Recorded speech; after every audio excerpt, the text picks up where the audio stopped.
We begin this episode by acknowledging the Wurundjeri and Bunurong people of the Kulin Nation, the traditional custodians of the land on which we record and share these stories.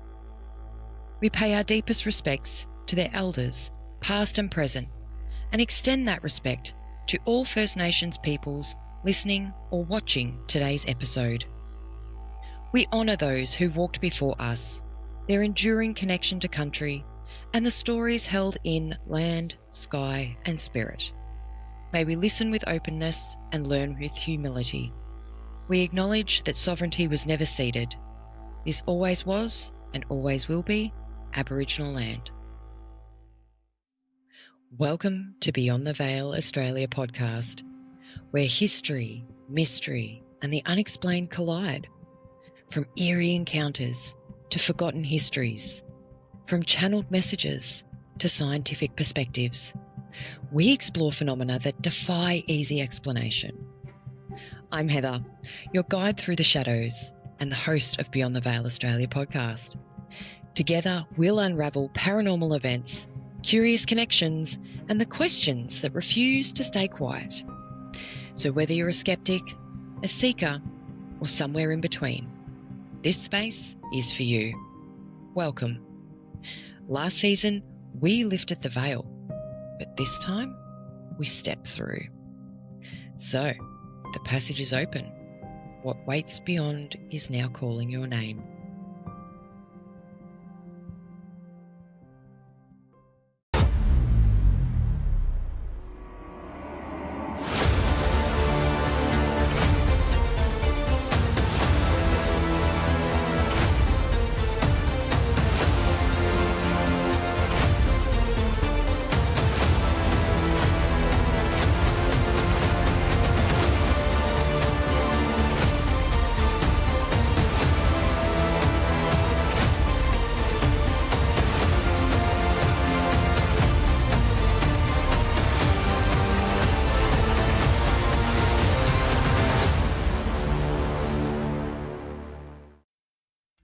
You're listening to Beyond the Bars, where the past lingers, the walls remember, and the truth reveals itself, one shadow at a time. In part 1, we began our journey into old Geelong Jail. We explored the building's history, its layout, its atmosphere, and the subtle shifts that hinted we weren't alone. We felt the first flickers of energy. We heard unexplained bangs from empty spaces. And during the recording of episode 1, my fully charged light went out and the room shifted.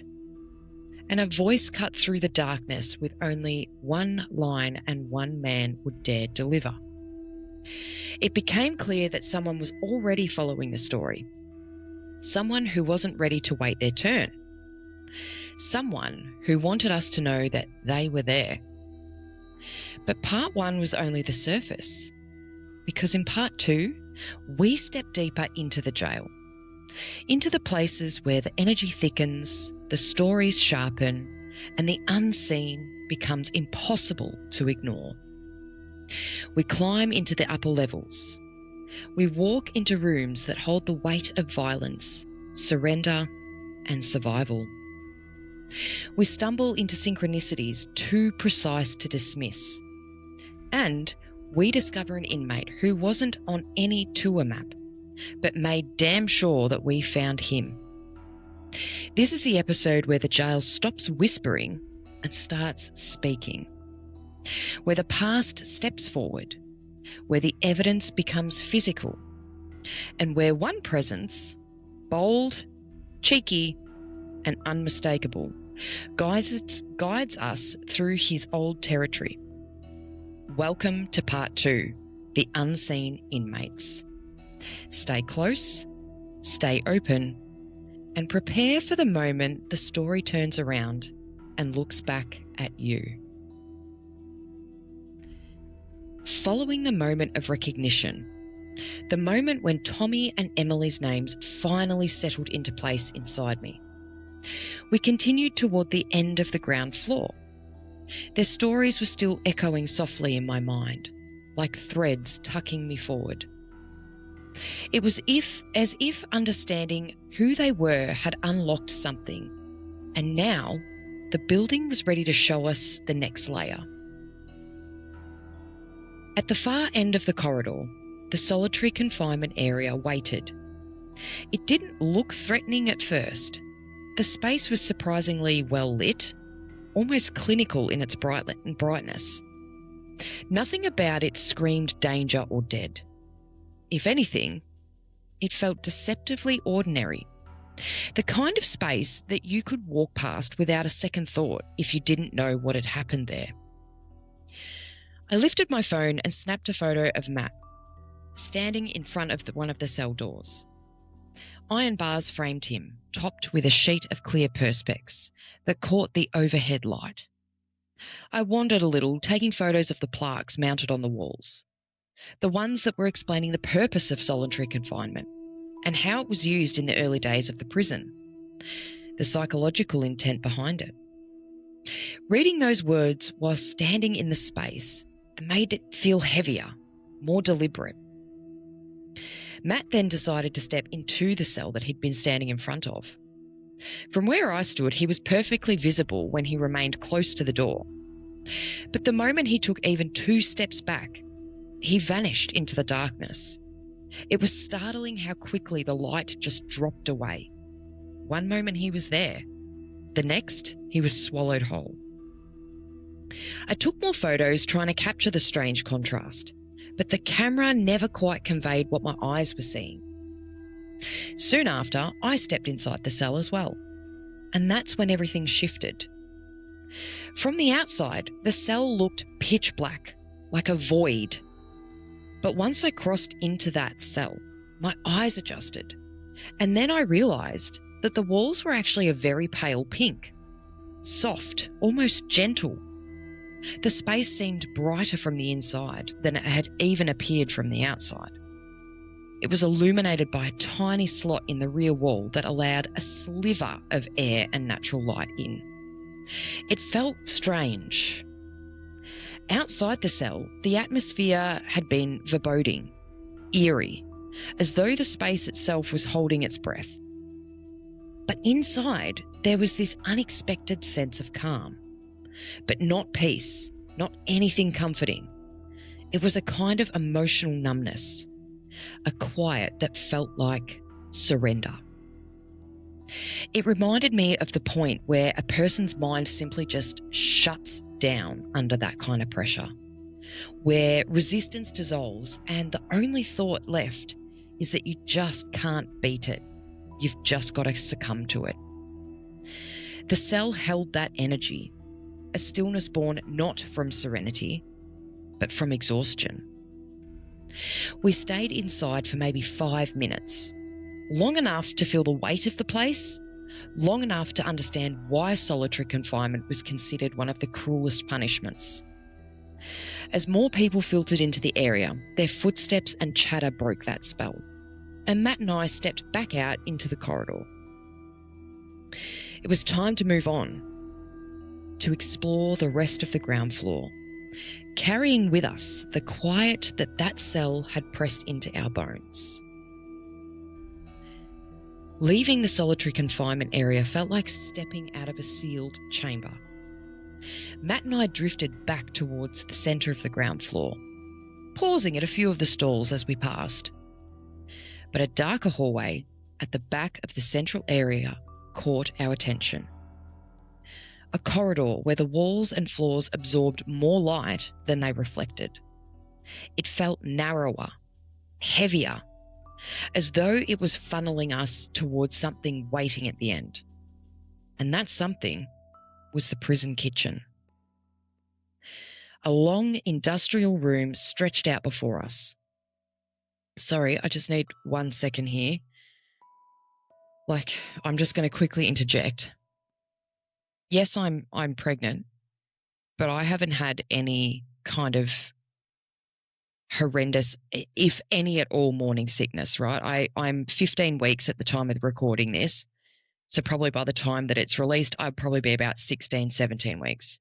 But let me be perfectly crystal clear here. This pregnancy is the only pregnancy that I found out much later I've barely had any kind of nausea, vomiting, nothing. When I was pregnant with my 2 sons, and even some of the pregnancies that I've lost along my motherhood journey, I was horrendously ill with all of them. This is the only one that I haven't been. And just as I was about to mention a bit more about this kitchen, I suddenly got this like nauseated feeling that kind of just, I don't know, it's like it sort of swept over me. Like it was like, oh, fuck, I don't feel good. Oh, wait, no, it's passed. It's really odd. And also just to put this out there for people that haven't seen the social media, that sorry, if anyone hasn't been watching the social media on New Year's Eve, which it currently still is at the time of recording this, I'd had something happen when I was setting up to record this episode. It's just odd that, I don't know, I think more or less basically I'd had interference on my microphone. My microphone's attached to my headset, so it's like a full headset mic combo. If you're listening, if you're watching on YouTube, you can clearly see. And I was holding the headset in my hand while I was trying to set up the visual kind of cue for YouTube. And I could hear through the earphones whilst holding it in my hand, a female voice had said hello about 3 times. And it wasn't just one after the other. It was like the voice had come through and it's not startled me, but kind of was like, surely I'm just imagining that. You know, there was a bit of time in between each of these voices coming through. And I was like, okay, weird. But it's because it was a female voice, I'm just curious if, because of where I found out about her, if I'm thinking that it's this person. The solitary confinement cell is past that. And then coming out of the solitary confinement cell, you're going back past that cell that had her information in it to then head to the kitchen. And I'm just wondering if it's her that's made me feel that way, or whether it's what I'm about to tell you, if it's a spirit coming from what I'm about to tell you, making me feel that way. It's weird. Right now I feel fine. It was just so sort of sudden and quick. I kind of just felt this like, wave kind of come over me. It's quite strange. I feel fine now. It's just strange. But I just had to sort of throw that in there just as we were kind of just about to go through that. So I don't know if it's her warning me about something, or if it's somebody that's about to be described coming through and making me feel a certain way. So I just had to interject there just to kind of give you guys a bit of context. If you're watching on YouTube, you've probably seen maybe a change in me in that sort of like, oh, something doesn't feel right. But like listening, you obviously don't get that visual confirmation of something either. I can hear banging in the house, but I know that that's not paranormal. I can hear that it's my family members moving around the house. That's a very obvious sound. So just had to sort of throw that out there before we kind of keep going, because this next experience is very much an experience, and I'm really curious to hear what you guys think when we get there. So let's keep going. A long industrial room stretched out before us. Cooktops, ovens, prepping benches, all arranged with the rigid practicality of a place built for routine. But the moment I stepped inside, the smell hit me like a ton of bricks. Oil, old food, heat. And it was so strong, so fresh. It was as though the kitchen had been used that very morning. That's how fresh it was. Matt and I were the only people in the room at this point, and yet it didn't feel empty. I walked between the long prep bench and the cooktops, studying the surface of the bench. In the centre was a small sink, unassuming but oddly magnetic. I rested my hand on the edge of this metal bench, and then I heard it. The unmistakable sounds of men cooking, the clatter of utensils, low voices, the rhythm of a kitchen just in full swing, but the room around me was silent. A heaviness settled in my chest. Something has happened here. Something violent. Something organised. I turned toward the cooktops, the gas burners, the hot plate, the massive industrial exhaust fans looming overhead. And that's when this vision hit me. A man, late 20s or early 30s, being held by several others. His arm was pinned and his hand was hovering over the scorching hot plate. The ringleader stood in front of him, interrogating him with this cold precision. The accusation was clear. Snitch. I saw and heard the number 1998, late 90s. That era stamped itself into the scene like a date burnt into film. I just have to interject here again. Just as I was talking about the year or the years, I heard a ringing in my left ear. And it was only for maybe 2 seconds, but I heard it was definitely my left ear. It wasn't in both. It was just in my left ear. So I'm just going to put that out there for you. I'm feeling a lot of that heaviness return. So for those on YouTube, you can probably see my body language. You can probably see that there's heaviness around. Yeah, just had to throw that out there just as I heard it. Because again, some of these things I can experience, and if it comes through in a way where you can hear it or see it, that's awesome. But sometimes you're not going to hear it and see it. So I want to call it out as it comes through so that you get that full immersion. Then his hand was forced down onto the hot plate, palm flat. The scream tore through this kitchen, and I heard it as clearly as if it was happening right in front of me. He somehow managed to break free, clutching at his hand and stumbling to the far end of the kitchen, right to the end of the prep bench where I now stood. He was shouting that he wasn't a snitch, fighting for his dignity and fighting for his life. But I could feel the truth beneath his words. He was informing, but not out of betrayal, out of desperation.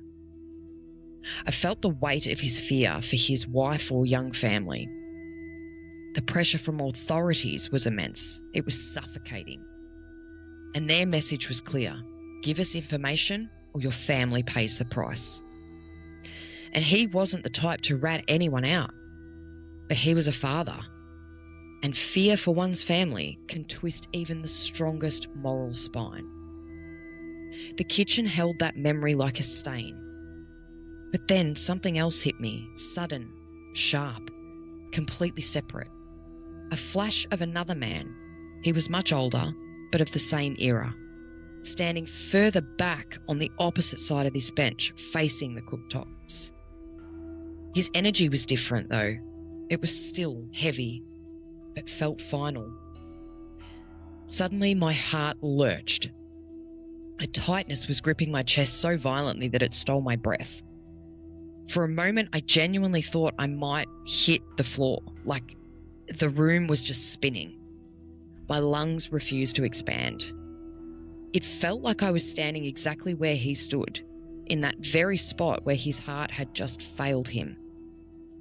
I didn't know if he'd actually witnessed this attack on the younger man, or if this was a completely separate moment in time. Another event stamped into the fabric of this kitchen, but the imprint was unmistakable. Then something strange happened. I took a single step to the left, and my heart eased. And then I took a couple of steps back to the right, and the tightness vanished.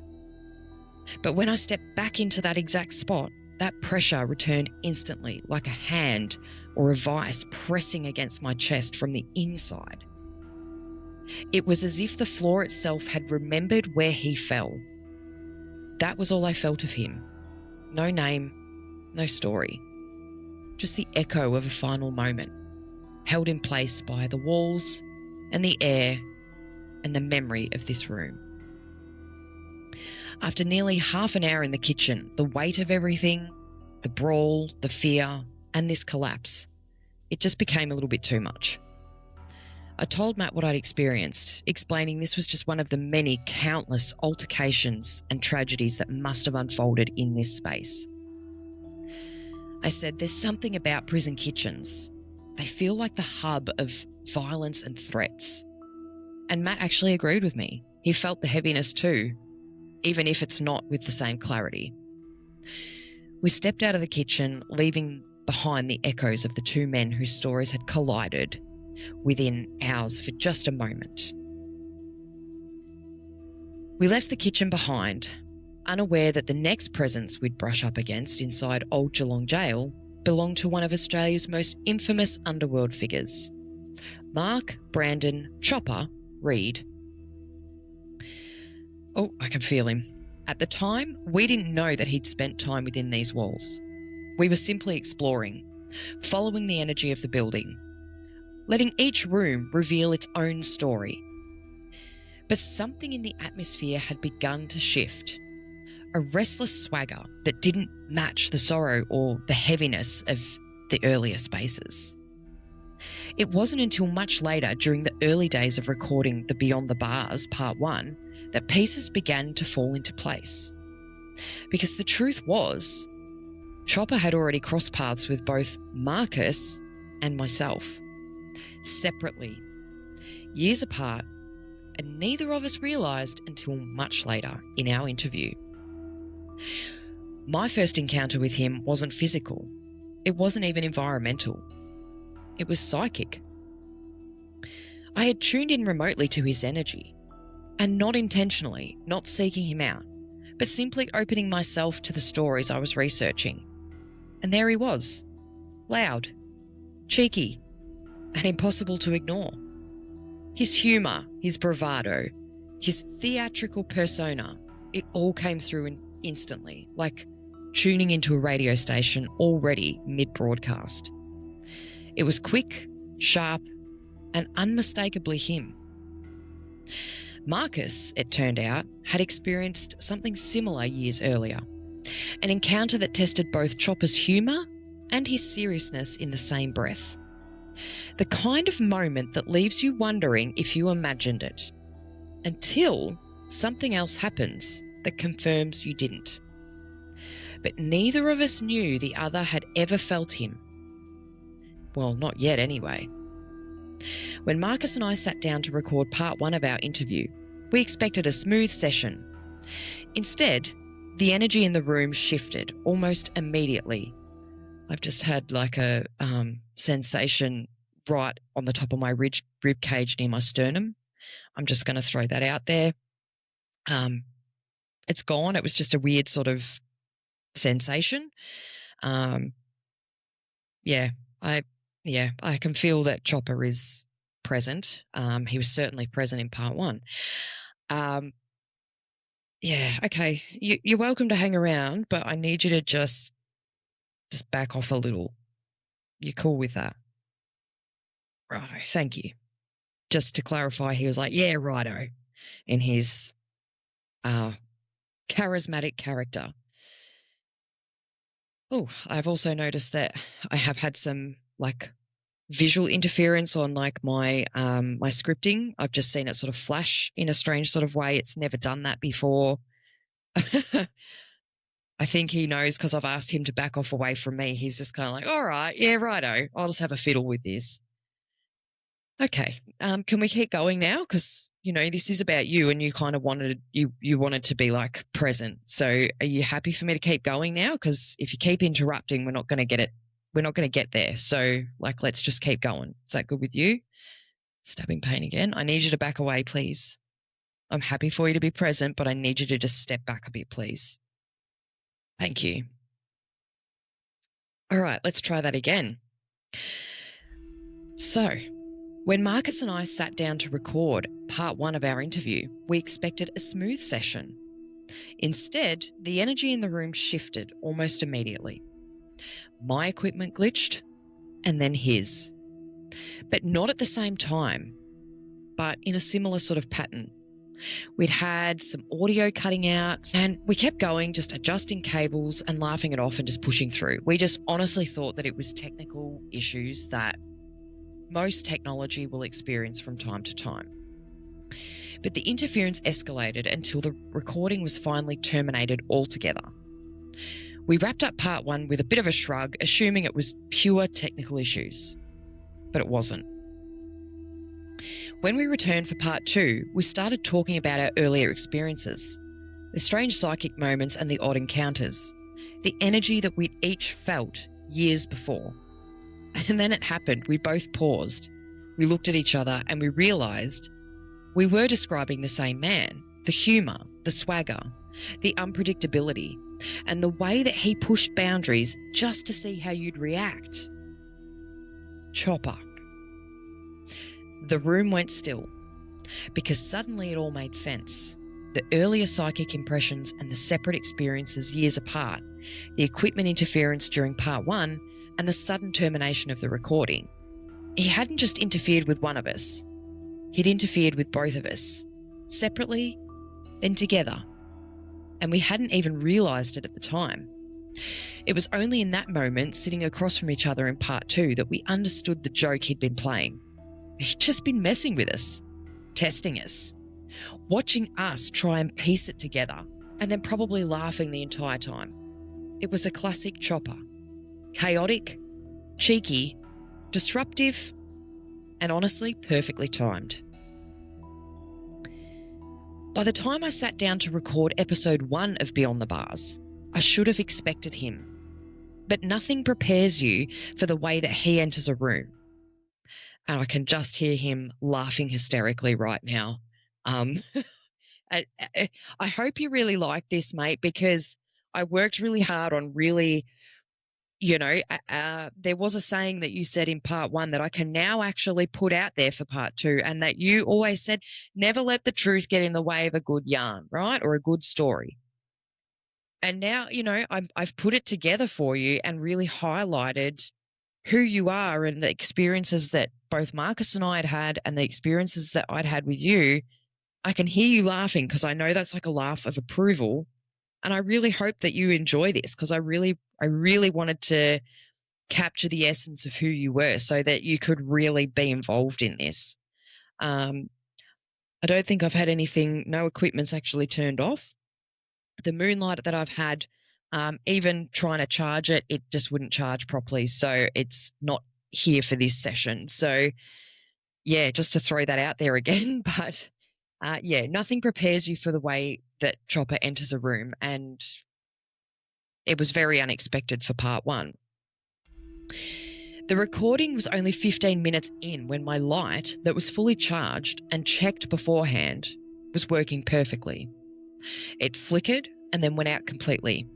No dimming, no warning, just gone. The room draped into a different kind of darkness. But then it wasn't darkness, it just felt intentional. And then the bangs had started, sharp and deliberate, coming from outside the room in places where nothing should have even been able to make that kind of noise. It wasn't the house settling, it wasn't anything in the yard, and there was no wind. These were the kind of bangs that say, I'm here, pay attention. I didn't need to guess who it was because I knew. And because I wanted my audience to be a part of that moment, to feel the atmosphere shift with me, I spoke out loud right into the microphone. All right, mate, I know you're here, but it's not your turn yet. Your story is coming in the next episode. And trust me, the audience is going to love it, but we need to give them the full surprise. Let me finish this one, and when it's your moment, you're welcome to come back. The room went still. The bangs stopped. And then, as clear as day, with that unmistakable swagger in his tone, he replied, never let the truth get in the way of a good story. It was perfectly him. Cheeky, theatrical, half mocking, half agreeing. And then, just as quickly as it arrived, he backed off. But not gone, not silent, just waiting. Letting me finish episode 1 without further interruption, but making damn sure I knew that he'd be returning for episode 2. And I can also hear him giggling again, but not like maniacal laughter. It's kind of just like that cheeky little giggle where he's like, yeah, I'm back. You know what I mean? I keep looking to this kind of direction because I feel like he's kind of in front of me, kind of here. And like I'm sort of just checking around because I know that I do have my little lanterns beside me. And again, full battery, so there's no reason why they should go off. If they do, it's because somebody's interfering with them. But yeah, so every now and again I'll kind of like look, because I'm not technically looking at where the video is. I'm just kind of looking around myself because that's just kind of how I feel the energy. But I can kind of feel it's almost like he's sitting on the desk beside my laptop, kind of just chilling. Like it kind of gives me, I don't know. He's fidgety. He's not just sitting there patiently, you know. And for those that are abroad, you may not know who Chopper Read is. I encourage you. You can definitely look him up, but I would also highly recommend the movie Chopper that has Eric Bana, who plays Chopper. Absolutely brilliant. Really, really well done. That will give you a sense of his character, who he is, and just different things that he's experienced in his life. So, yeah, but I can just sort of, he's there, but he's not being that same kind of cheeky as he was when he showed up in part 1 several times.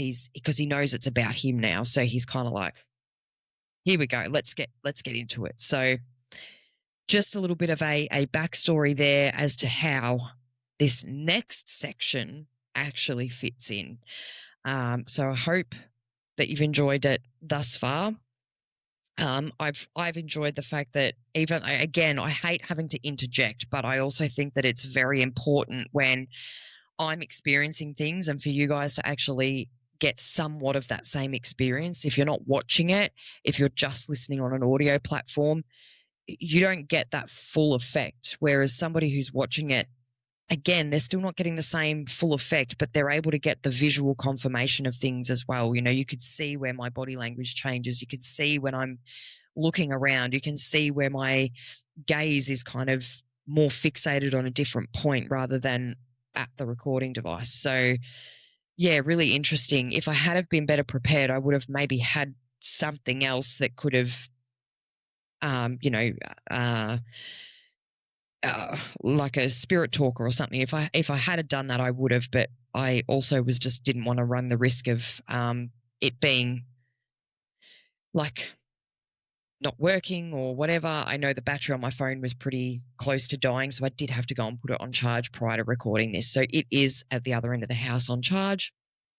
But if I had a thought about it, I would have done that, but I didn't. So you've got the next best version, which is where I'm actually kind of telling you what I'm seeing, thinking, feeling, hearing, any sensations that come through.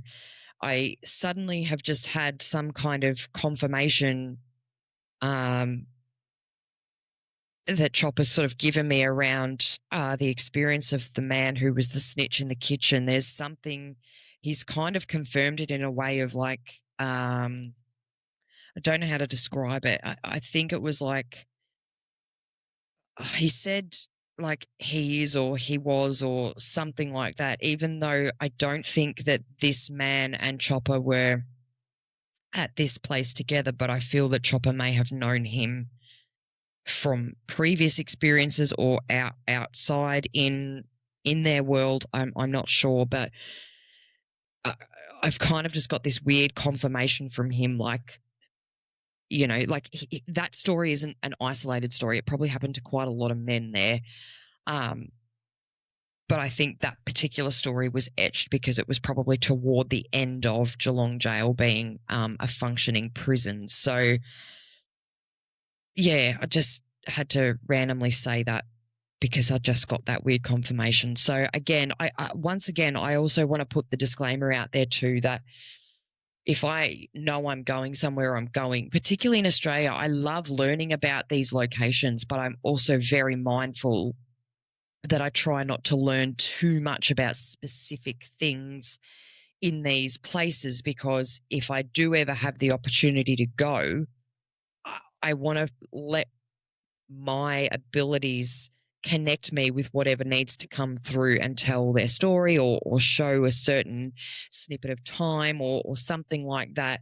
I don't like to know a lot of things beforehand, because I don't want to feel like I'm going in with some form of confirmation bias. I want to be receiving things kind of raw, with no knowledge, because I feel that whatever's coming through to me, I'm not sitting there going, oh, well, that could be so-and-so who was here in this year and that year and whatever else. Like, I don't want to feel like I'm going in somewhat tainted. I want to kind of get things straight from the spirits that come through, and it's not going to be the same for everyone. And the other thing is too, one thing I've noticed, and this was just to kind of sorry, Chopper, you're just going to have to wait a second,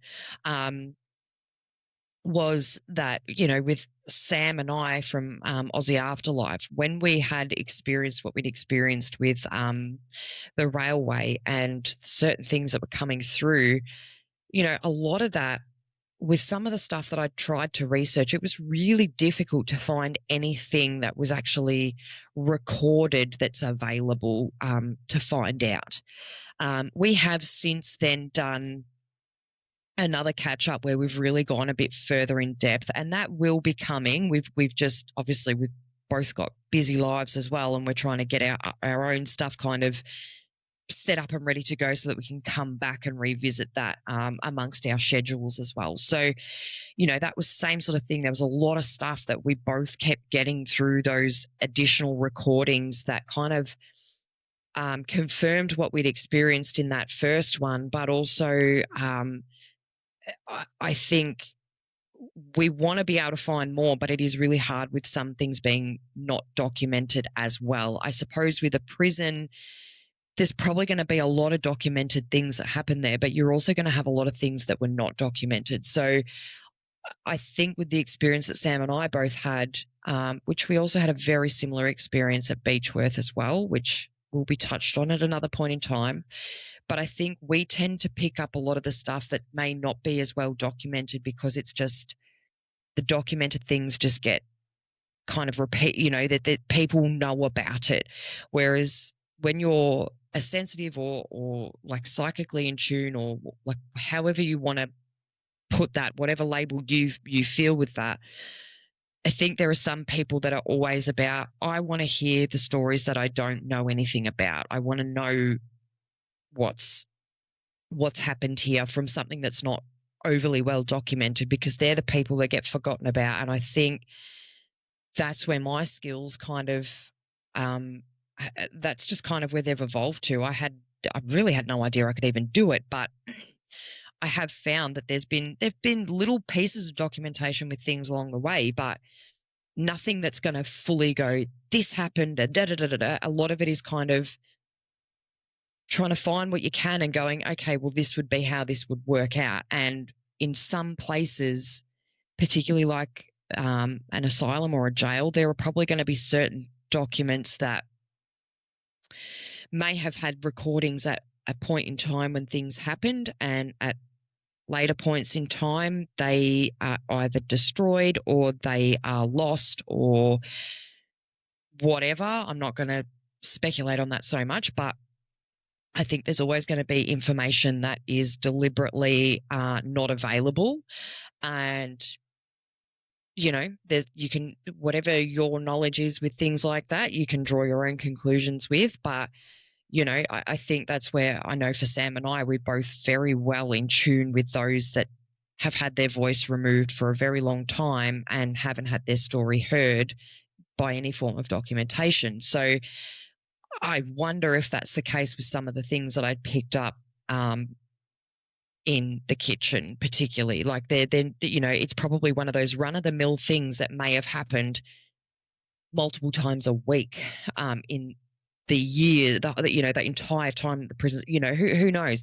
But it was just, those were the snippets that came to me for some reason, and someone else could go in there and have other experiences that may be similar but could be a completely different person or like whatever, you know. So there's probably that many that, you know, if you have access to all of those records, as as a museum, for example, you would probably know a lot of that stuff, but there's probably a lot of people that attend these places that may only know some of the high profile things, let's put it that way. And like Chopper, he's waiting very patiently, I have to say. I can sort of see him just kind of sitting and he's just letting me talk, which is strange because he was not like that in the first one. Maybe he's really liking the suspense. I don't know. It does fit, it does fit the character a little bit. He's kind of just like, yep, keep talking, it's that sort of, I don't know. Maybe he's just enjoying listening to different things that I experience, and maybe that's why he gave me confirmation that this particular person was doing the wrong thing, and the reason that story came to me was because it was connected to him in some way, shape, or form. Anyway, that's completely off topic and track, but just to kind of give like another good, like solid backstory about how I utilize my skills and my preferences for that, and how that has helped me evolve with things as well. So I also have to say, if you're on YouTube, you've probably seen me like, I don't know, poking my belly a little bit. It is starting to pop a little bit. I'm 15, nearly 16 weeks. And being that it's my third baby, I can feel different little movements and things like that. And I can sort of already tell that it's the baby moving. And I have to say, both my boys, between the hours of 9 p.m. and 11 p.m., that was kind of their party time. They kind of was like, hell yeah, let's move around. And I think it's going to be very similar with this one because I have felt little pops and wiggles and things. So I'm kind of like, oh, okay, yeah, okay, I'm talking too much now. It's like, shut up. So yeah, I just had to throw that out there because people are watching me. They're probably like, what the fuck is that woman doing? It's, I'm starting to feel movement and it's a little annoying.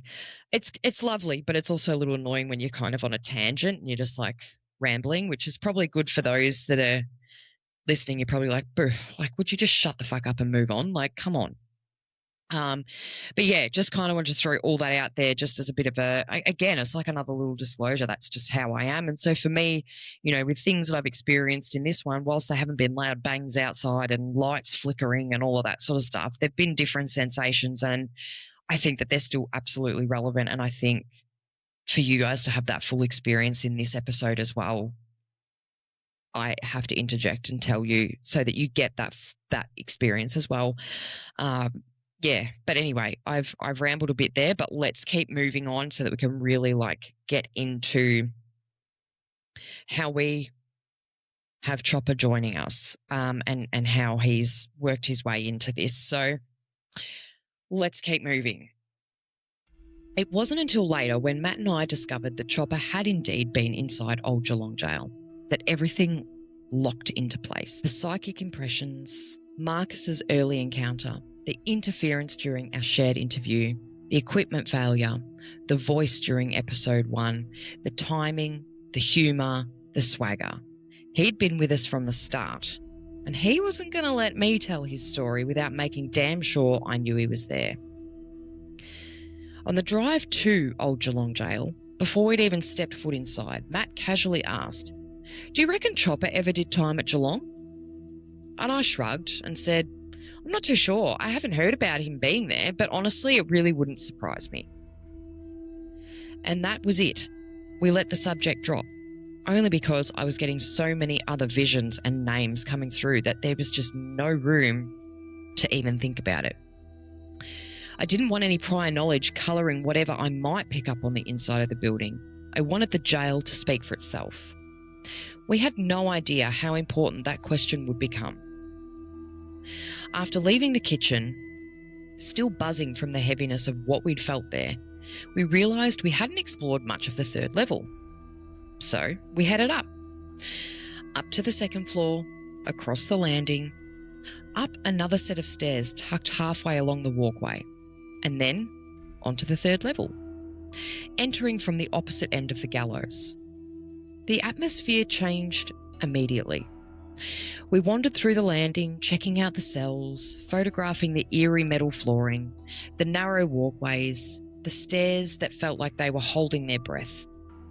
Eventually, we stepped into a large room with an enclosed cage-like structure on the inside of this room. It overlooked an old labour and exercise yards, a very bleak, heavy view that made the whole room feel claustrophobic despite its size being much larger. The energy in this room was thick. It was creepy and weighted. We didn't really stay too long. As we stepped out of the caged room, something caught my eye, a cell just off to the side. I don't know why, but it pulled me. Without thinking, I called out, "Hello?" Matt spun around and said, "Holy shit, you sounded like Chopper then." I blinked and pointed at the cell. "Who is that on that wall over there?" Matt followed my gaze. His eyes widened. "Holy shit, it's Chopper." We walked straight into the cell and sure enough, plaques, photos and information panels. A whole display dedicated to him.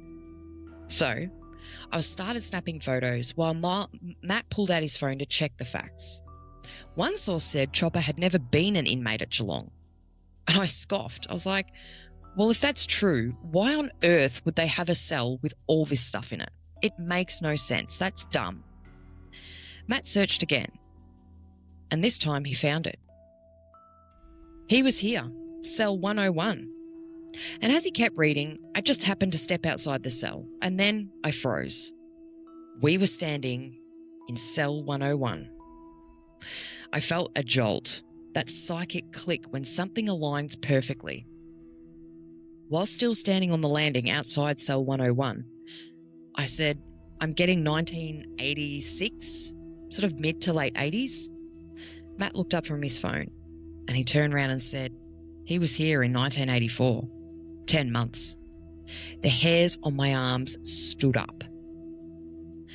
After leaving the cell, Matt wandered down the far end of this block and leaned casually on the railing. I laughed. "Wow, what are you, the top dog, are ya?" He shrugged. "Well, I'd assume the top dog would be housed up here. You can see the whole prison from this spot." I walked over and looked out from the same vantage point, and he was right. From that position, you could see just about everything, every landing, every movement, just about every cell. But there was something else happening too, a shift, a subtle change in the air around Matt. Because Matt has had experiences with prisons before, real lived experiences, and the moment he stood in that spot, there was this strange, quiet sense of recognition, not from him, but toward him. It felt like Chopper had sized him up an instant and given him this kind of nod, not literal, not visual, but like energetic, an unspoken respect, the kind of acknowledgement that only men who have known the inside of a prison can exchange without saying a word. Not admiration, not intimidation, just an understanding, a silent mutual recognition of someone who gets it. Matt didn't say anything about it at the time, but I felt it, clear as day. And I just also have to say I can see Chopper sitting here nodding as I'm telling you that. So had to throw that in there for a second. It's just like, okay, creepy. That was what I felt and thought, and now I'm getting that same vibe as I'm retelling this. So, whew. Yeah, I feel like I can't really sit still either. I feel like I'm just constantly wiggling a little bit. There's just this weird, it's like anticipation.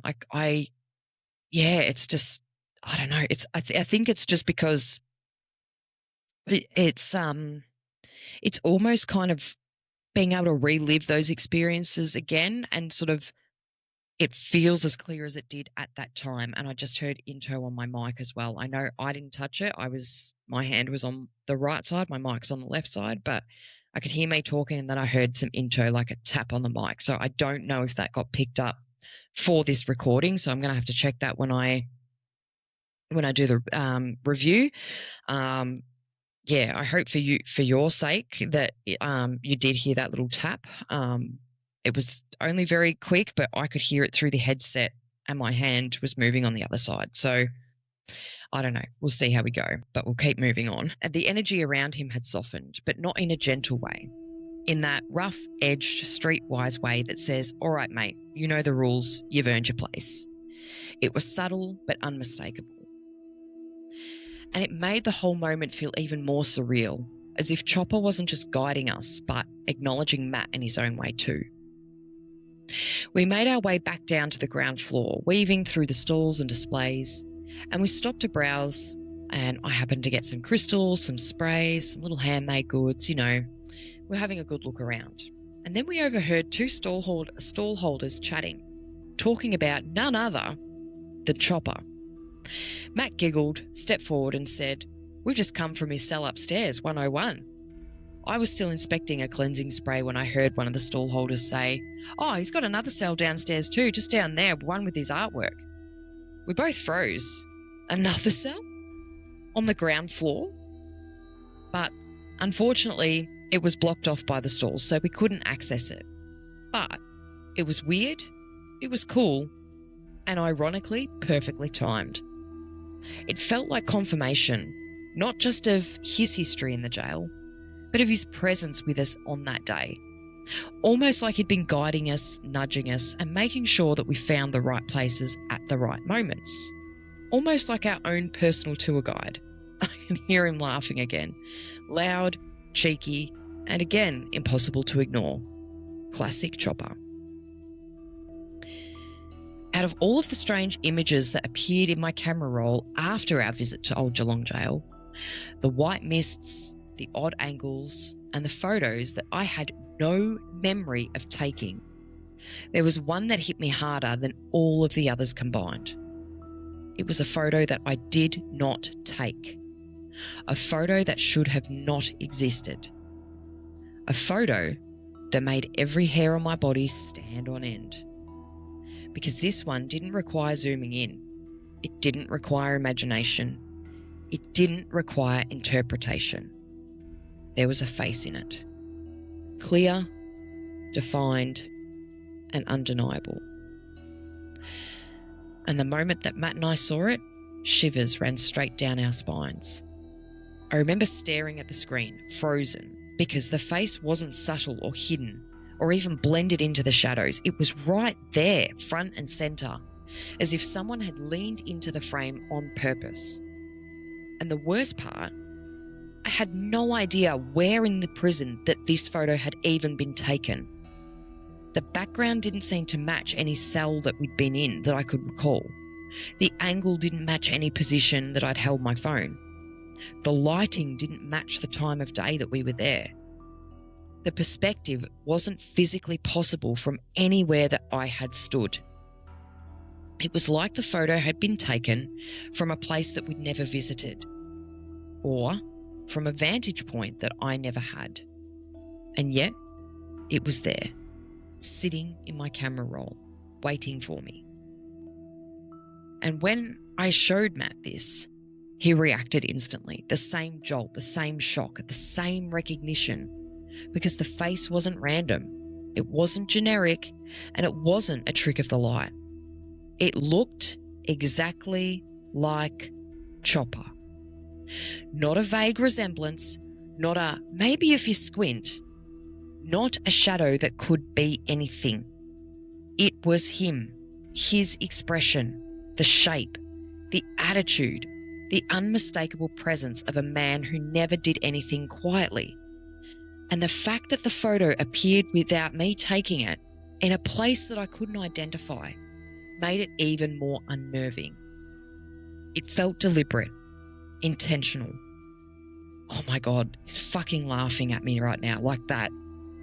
Those who know Chopper, that real cheeky, almost maniacal laugh, like he was like, ha ha. Like that's what I'm getting right now as I'm telling you this. It was almost like he wanted to leave a calling card, a final wink, a cheeky nudge. I've now got goosebumps all over my body. A way of saying, you didn't think I'd let you leave without saying something to remember me by, did ya? A classic Chopper, always finding a way to make sure he's seen. Something just touched my hair, and I think it was him because I had the goosebumps all the way down, and then I felt my hair get touched like it was like swept. not in a malevolent way, just kind of in a bit of a, I don't know. It was just gentle. It's weird. Oh, wow. I can hear him laughing. I'm trying to get this recorded. And then next minute, I've got shivers all over me and then my hair's been touched. I can feel it being touched again. This is crazy. Holy cow. But I also just wanted to say too, this was one of 2 photos that I knew I did not take. There is another one. I will have all of these photos with all of the anomalies in them on the social media pages, probably more on Instagram. If I can get them across onto TikTok, I absolutely will. It was crazy. And these photos weren't just like in a random cell or this or what. It was kind of throughout the entire place, both in and out of the jail. There were also photos that I'd had anomalies appear when I was on the outside taking photos of the outside of the prison as we were leaving, because the angle and the sunlight, the way it was hitting it, was brilliant for me to take these photos. So it was weird because I'd taken these photos, they appeared normal at the time. And then after that, we'd walked back to where we parked the car. And then if you've watched part 1, you will have seen the photos of this beautiful church that we were parked next to. I'd taken photos of the church after we'd come out of the prison, and there was no issues with any of those photos. There was nothing in them other than what was at the time. It was like, well, that's what I'm taking a photo of. That's what's there. There was nothing interfering with it. But the amount of anomalies that I found in photographs after the fact at Geelong, when I knew that they were not there when I took the photos, I knew, that my camera was taking photos. I could see the photo being taken. There was nothing in them when they were being taken. It was just crazy. And I was looking at these photos. I was sitting outside, actually, just trying to ground before we went to bed. But it was like, I don't know, 11:30 at night, maybe midnight. And that's when I saw these photos have these anomalies in them. And I was like, what the actual fuck? That was not there before.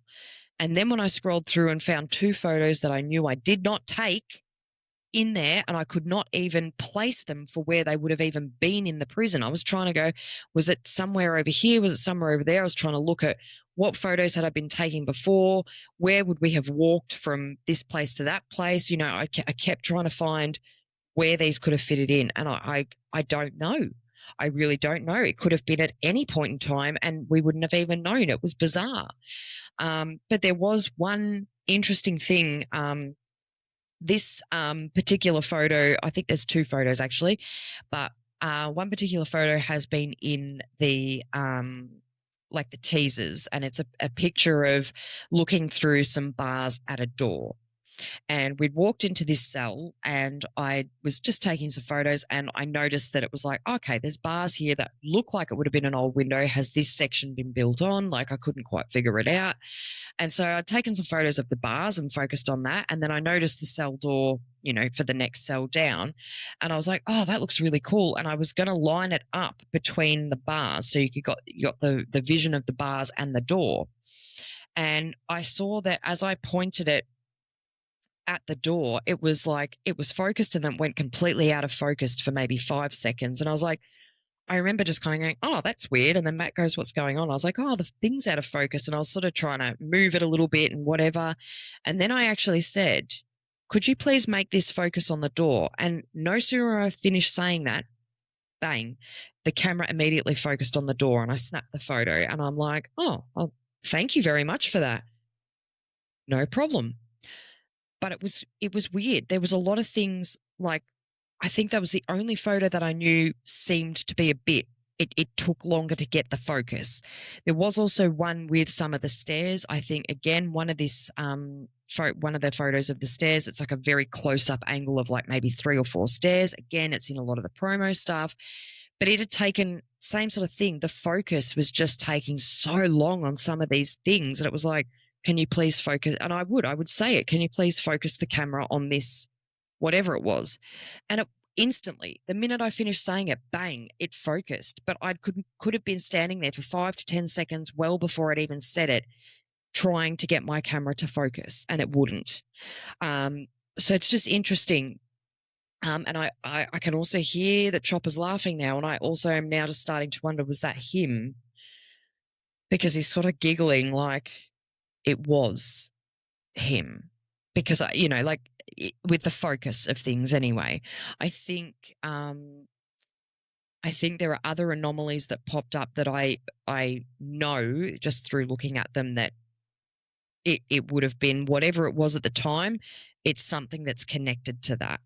But yeah, there were certain things where I was like, okay, that makes no sense. So it's just absolutely crazy that, yeah, not only have we had such intense experiences through recording these episodes, but being able to kind of relive them a little bit, give you guys a bit more of an immersive experience into what my experience was like, and to have things popping up prior to the recording, during the recording. I'm curious to see what's going to happen afterwards. Oh, shit, I shouldn't have said that. Touch wood. Yeah,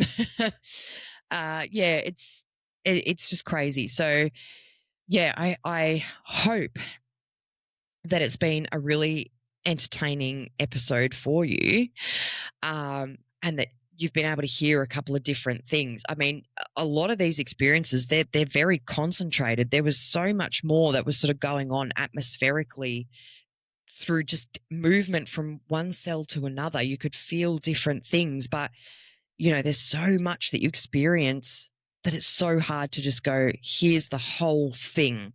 And I think to begin with, I kind of just wanted to get a bit of a vibe of the place before I even started taking photos. And I think, it was also just trying to go, well, what are the most significant experiences that I had that I just can't explain? And is this something that other people have experienced when they've done tours, when they've done investigations? Because that was my first time at Geelong. And I have to say, it wasn't even a tour. It was self-guided exploring the jail whilst there was a dark arts expo on. So yes, the energy is going to be ramped up because there are so many people there, but I really did not expect to have the intensity of my own experiences the way that I did.